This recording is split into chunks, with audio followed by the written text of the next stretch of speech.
Madam Chair, members of the board, Superintendent Kendrick, and staff. Good evening. My name is Laura McCullough. I live in Pinellas County, and my 3 children attended public school here. I now have grandchildren and have a great interest in the education system. And Mr. Hendrick, your comments about the book banning and the book and people choosing, I think that's a perfect solution, that people can choose what their children do or don't read.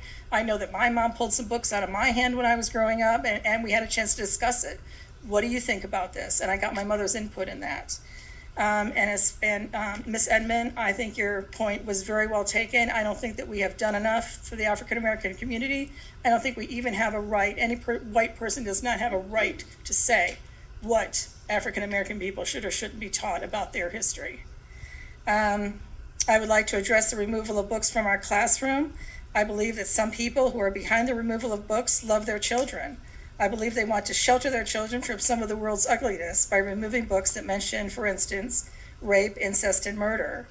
I mentioned in this room before that I'm an ER nurse, and we once had a young girl come in who was around 13 years old, and she did not know until she read a book by Maya Angelou that adults are not supposed to have sex with children. She was told that was perfectly normal.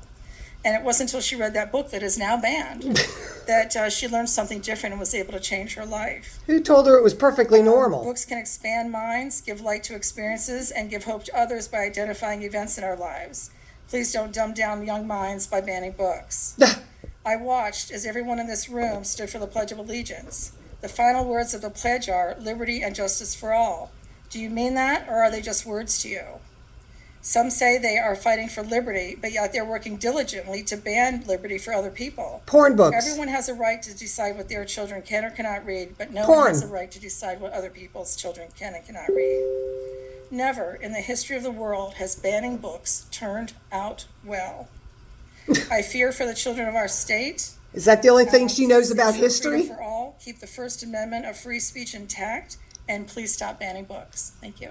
Trust me, you don't know our history.